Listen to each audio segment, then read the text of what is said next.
Assalamualaikum warahmatullahi wabarakatuh. Bismillahirrahmanirrahim. Alhamdulillahirabbil alamin. Wassalatu wassalamu ala asyrafil anbiya'i wal mursalin wa ala alihi wa ashabihi ajma'in. Rabbi shrah li sadri wa yassir li amri wahlul 'uqdatam min lisani yafqahu qawli, amma ba'du. Pemirsa, teman-teman alumni yang saya hormati, puji syukur kami panjatkan kehadirat Allah Subhanahu wa ta'ala atas limpahan rahmat, hidayah dan inayah kepada kita semua, sehingga alhamdulillah pada saat ini kami bisa mengikuti kegiatan program Pondok Pesantren Putri Aris, dan juga insya Allah kita masih bersama-sama mampu melaksanakan perintah dari Allah Subhanahu wa ta'ala, yaitu menjalankan ibadah puasa di bulan Ramadan. Marilah kita meningkatkan ketakwaan kita dan ibadah kita kepada Allah Subhanahu wa ta'ala, terlebih-lebih pada 10 yang akhir ini. Salawat dan salam semoga tercurahkan kepada junjungan kita Nabi besar Muhammad sallallahu alaihi wasallam beserta keluarga, sahabat dan tabi'in-tabi'innya. Pemirsa, sahabat-sahabat alumni yang saya hormati, pada kesempatan ini kami akan menjelaskan sedikit tentang ghibah. Apa sih definisi daripada ghibah? Ghibah adalah menceritakan sesuatu tentang saudaramu yang ia benci apabila dia mendengarnya, walaupun itu memang ada pada dirinya. Dari definisi ghibah yang seperti ini, tentu merupakan perbuatan-perbuatan yang sering sekali kita gunakan, kita laksanakan tanpa menyadari bahwa itu merupakan perbuatan yang jelek. Perbuatan ghibah ini banyak dari kita yang menganggap ringan, banyak dari kita yang menganggap enteng, bahkan banyak yang mencari pembenaran bahwa ghibah itu merupakan sesuatu yang wajar. Padahal dalam Al-Quran Allah telah menerangkan, wala yaghtab ba'dukum ba'du, janganlah dari kalian menghibah, menggunjing saudaramu yang lain.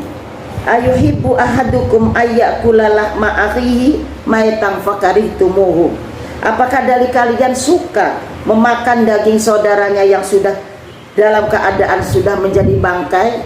Tentu itu akan menjadi sesuatu yang sangat tidak menyenangkan. Begitu jijiknya, begitu jeleknya perbuatan ghibah dianggap oleh Allah Subhanahu wa ta'ala. Karena bagaimanapun kita menghibah saudara kita, berarti kita akan menjelaskan dan akan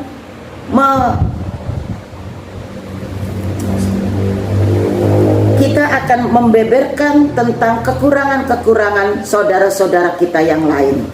Padahal belum tentu kejelekan mereka, kekurangan mereka lebih banyak daripada kekurangan kita.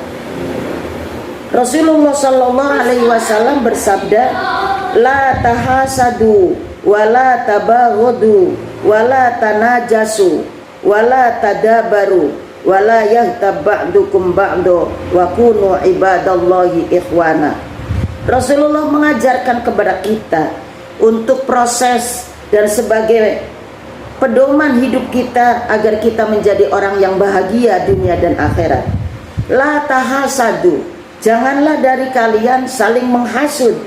Wala tabaghadu, dan janganlah dari kalian saling membenci. Wala tanajasu, dan janganlah dari kalian saling tajasus, mencari kekurangan dan aib-aib orang lain.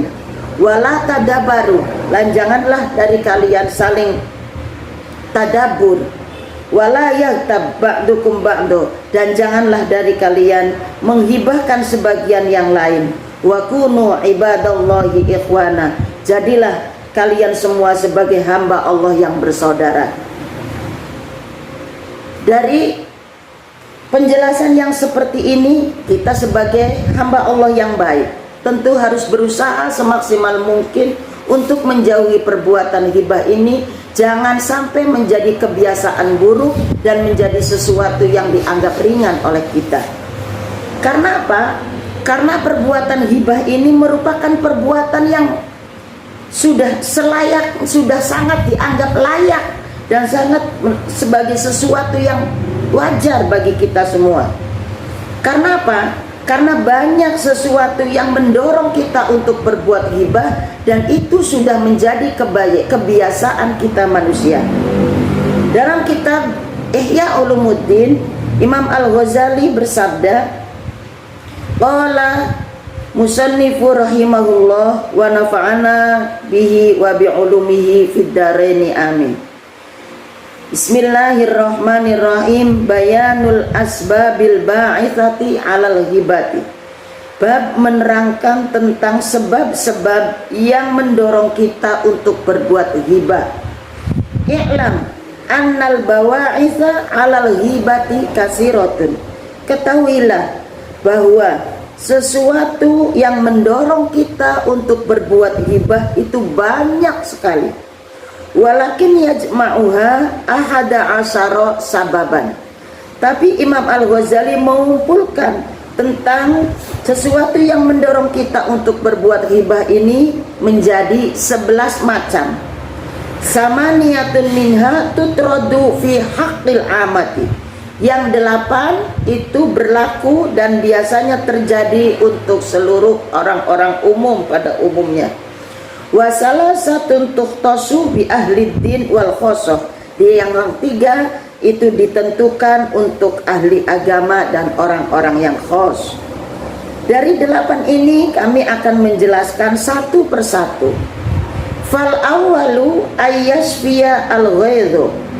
Yang pertama kita berbuat ghibah adalah untuk menyembuhkan rasa sakit kita.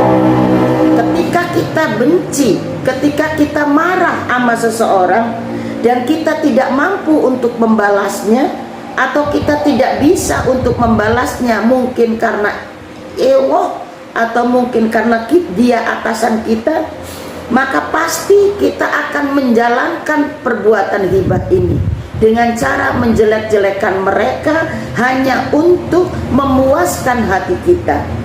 Ketika terjadi seperti ini, pasti kita menganggap ghibah adalah merupakan sesuatu yang wajar, bukan sesuatu yang dilarang oleh Allah Subhanahu wa taala. Astagfirullahaladzim.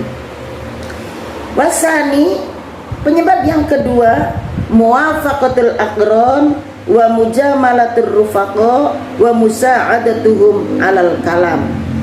Penyebab ghibah yang kedua adalah hanya untuk menyetujui pertemanan, hanya untuk manis-manis obrolan, hanya untuk membantu komentar saudara-saudara kita yang sedang melakukan ghibah. Ini terjadi pada saat ini.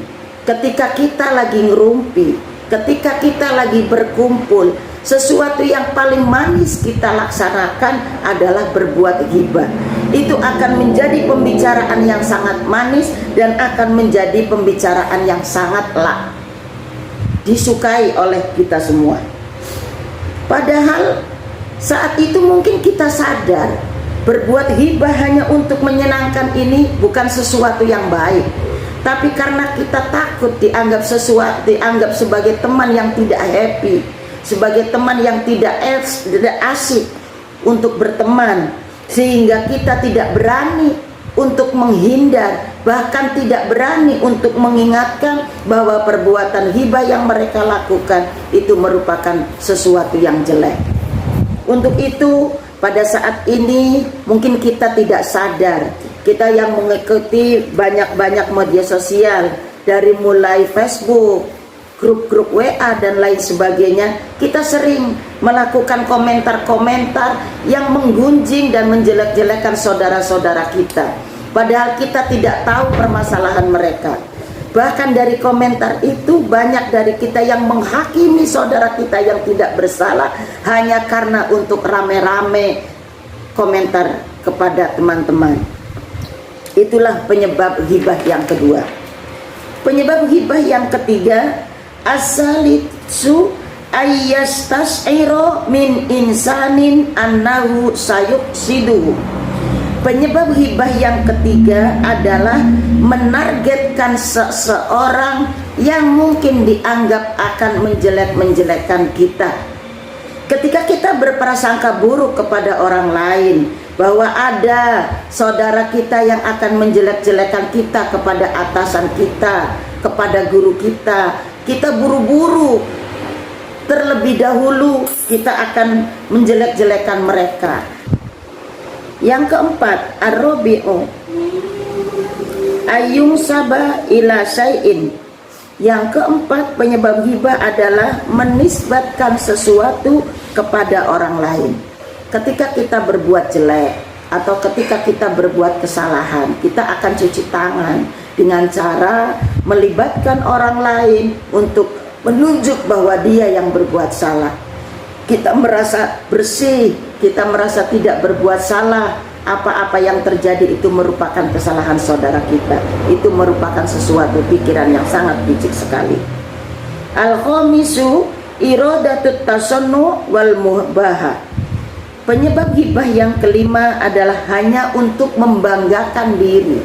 Kita menjelek-jelekan orang lain hanya untuk membanggakan diri kita, untuk menaikkan derajat kita. Itu padahal sesuatu yang sangat jelek bagi kita. Kalau memang kita pengen unggul, maka kita laksanakan sesuai dengan aturan Allah dan kita gunakan keistimewaan-keistimewaan kita dengan jujur. Yang keenam, as-sadisu al-hasud. Penyebab ghibah yang keenam adalah karena hasud. Ketika kita hasud kepada seseorang, pasti kita akan berbuat ghibah.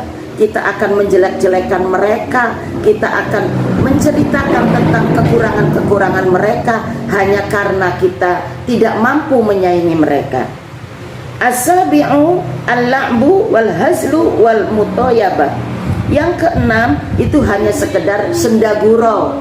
Ketika kita lagi kumpul-kumpul, pengen ada ketawa-ketawa, maka kita menceritakan kejelekan orang lain. Maka kita menceritakan tentang kekurangan orang lain. Itu merupakan sesuatu yang sia-sia, karena itu hanya kenikmatan sesaat. Dan yang terakhir, as-sukhriyatu wal istihza'u.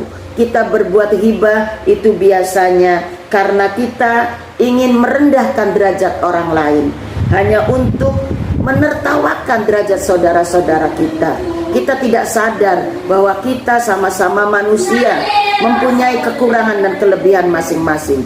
Kita tidak perlu menceritakan dan mengolok-olok orang lain hanya untuk mentargetkan atau hanya untuk kewibawaan kita agar menjadi orang yang lebih hebat. Hanya itu yang dapat kami sampaikan. Semoga dari apa-apa yang kami bicarakan tadi bisa memperkecil kita dan kita bisa berusaha sedikit untuk menjauhi perbuatan ghibah ini agar kita menjadi orang yang bahagia dunia dan akhirat. Sekian, wassalamualaikum warahmatullahi wabarakatuh.